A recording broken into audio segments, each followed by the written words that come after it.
Hey, what's up? Duce here. Welcome back to the channel. In today's video, I'm going to talk about some different tips and tricks to try to make your mixes sound better. Uh, just kind of things I've found over the years that help me and help other people. So I'm going to share that with you in this one. But before we get into it, do me a favor, hit that like this video. I'd appreciate that. It lets YouTube know that people want to see my content. Make sure you subscribe so you can see updates on stuff. That'd be super helpful. That's also another indicator to let YouTube know that people actually want to see this stuff. All right, so the first tip or trick that I'm going to talk about is adding some definition or clarity in your beats when you're working on your instrumentals. This is a kind of a, I guess it would seem like it'd be a common sense thing, but really isn't. It's easy to kind of forget about when you're working on it, is to make room for each of your, especially in the drums. Like drums can be a lot going on at times. You know, you may have 4, 5, 6, 10, 12 different percussive instruments, from, you know, kick drums to snares to toms to crashes to all kinds of little percussive sounds that you may have rhythmic things going on. So what helps in that is to kind of remove, like, say you have a hi-hat pattern, say it's just like a regular kind of hi-hat pattern, just regular, normal, like 16th count or something. To take those out, like when a kick hits, for example, if a kick and the hat hit exactly at the same time, take out that hat, you know, that just creates more room sonically for the sounds. You're generally not going to be like, oh, there's a missing hi-hat there. It's just going to feel more natural anyway, most of the time. You can do that with, you know, your claps or your snares. I don't mean necessarily on layering, because a lot of times we find as producers to layer another trick to really make some of your sounds sound fuller and more impactful is to layer sounds. So like a clap or a snare, I'll often layer 2 or 3 different claps or snares, hi-hat, or those kinds of things in there. Kind of different frequency ranges oftentimes. Maybe like a snare has more of a low crack to it, much in the lower side of the frequency, and the clap might have a higher part of that frequency. And a lot of times you can go in there and EQ each one of them to kind of make room for each other to kind of accentuate the best parts. But then also removing, like I said, removing like the hi-hat that might be in the same place or any other percussive thing. And then just this general practice overall works really well when you're arranging music, is to bring things in and out. If you have the same pattern over and over again, what you're going to end up having is it's just going to get boring pretty quickly. So by dropping out elements and bringing in elements at different points, like build-ups and like sweeps and things of that nature, you're going to create a lot more interest for the listener. And if you're trying to sell beats, that's definitely important when your artists are listening to beats, right? There's a million beats out there for people to pick from to make yours stand out better. Also, another thing you can do with your low end when it comes to your bass, like a bass line and a kick drum, is carve out space in the EQ for each one of them. Sometimes it's nice to just remove, like if you have like at the start of a measure, for example, you could easily have a kick and a bass hit at the same time. A lot of times you're going to want to remove, it just kind of depends on the sounds, but try experimenting by pulling that kick out and just let the bass hit. Usually not going to take away from the overall feel of the track or what you're trying to portray in it anyway. So by removing that kick, you just create more sonic space for that sub frequency to hit.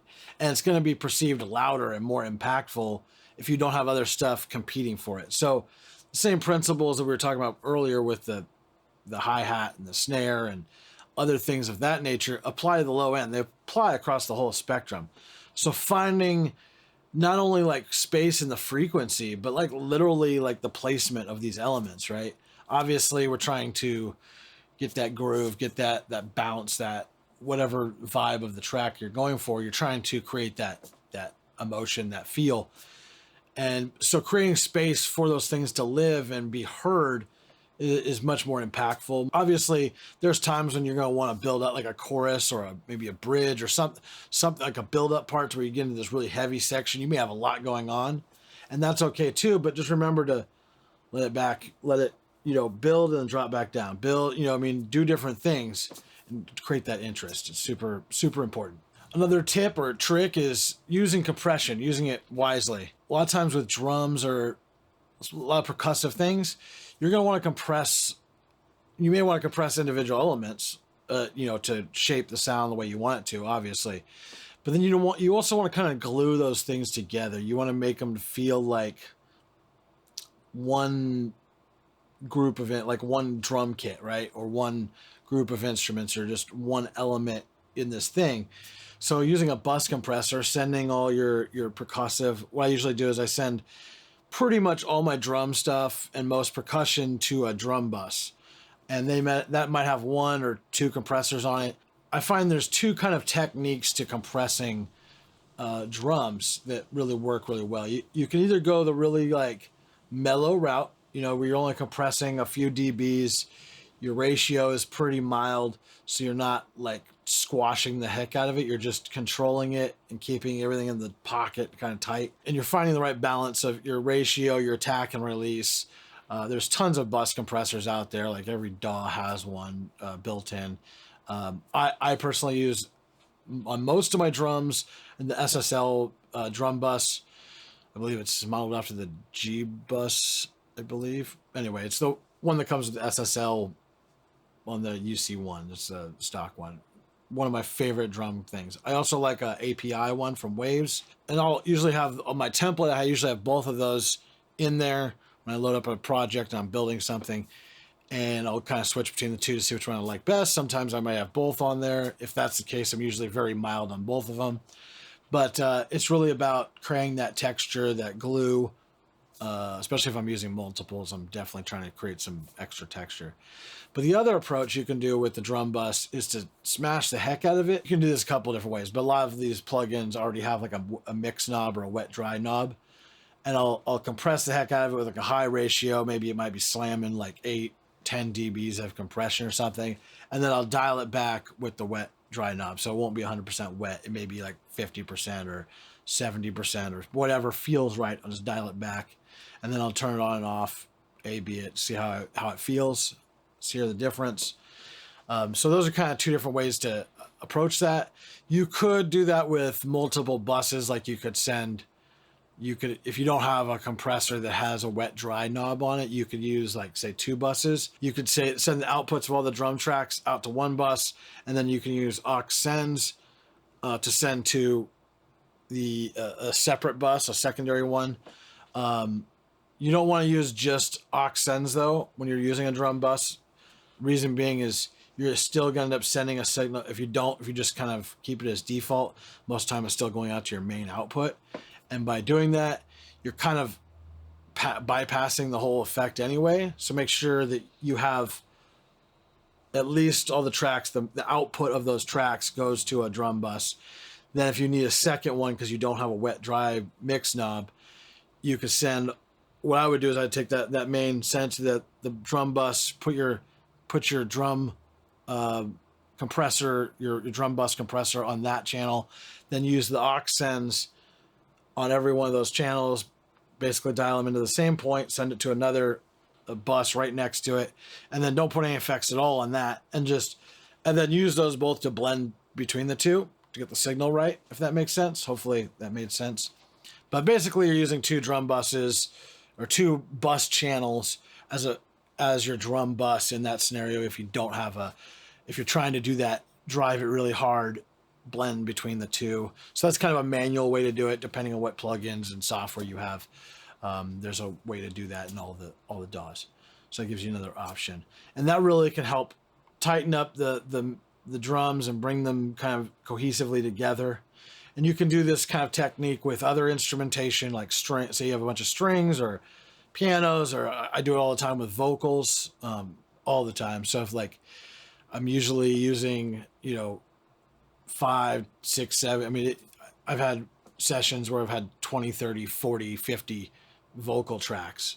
And so, and many of them might be just doubles and layers, and then like harmonies and like rhyming words and just whatever, however the song kind of fits together. But point is I might have a lot of vocal tracks, and I'll do the same thing. I'll bring those over to I'll have individual effects on all those channels basically, or most of the time. But then to glue them all together, I'll send them over to another bus channel. In 99% of the cases, I'm not usually using the slam it hard and bring back the wet mix or wet dry mix. I'm usually not doing that in the bus. If I'm gonna do something like that, it's gonna be on individual channel basis, where I might compress the heck out of a certain channel and then dial it back and blend it right to the point where it feels right. And that usually works pretty good. And then on the butt for vocals, I just have another type of compressor. I'm not usually using the same one, but you could, whatever compressor you like. I have a couple of favorites. There's I think it's the VBC rack from Slate Digital that I really like on vocals for that. I can't remember there's like 3 compressors in this plugin. It's like a little chain of them. And I usually pick the middle one that comes with. That's usually my favorite for vocals. I may end up throwing a second one in there if it needs it. But most time I'm just touching it a couple of dBs. I'm just gluing that stuff together. That's all I'm doing. I'm not, it's like maybe a 1.5 or 2 to 1 compression ratio, threshold set at a point where you're just seeing the needle just move a little bit, nothing crazy. I may turn up the drive just to get what flavor I want, and I'm usually high passing that as well. And then I'm doing the same thing. Like sometimes I'll use that same compressor on the master track, even though I may have 2 or 3 or 4 other compressors doing different things on my master. Sorry about that, screensaver. I might have several other compressors going on, but I like that one too as well on the master. Now, like, I'm not trying to like say, go, you need to have this compressor or that compressor. This is just like my personal taste, and everybody has different sets of plugins. You don't have to have all of them by any means. I mean, there's a gazillion of them out there. Just find ones you like, and you can get a long way with most DAW's stock plugins. Like if you're using Studio One, there's a lot of really good stock plugins in there that I do love. Like I really love their dynamic EQ. I use it all the time on all kinds of things. It's a super powerful tool. I use it for whether it's EQing, sometimes I'm using it for dynamic control, or de-essing. Sometimes I'm using it for filter EQing. So like I'll automate a filter on it. So there's all kinds of, it's kind of like a Swiss Army knife EQ, really.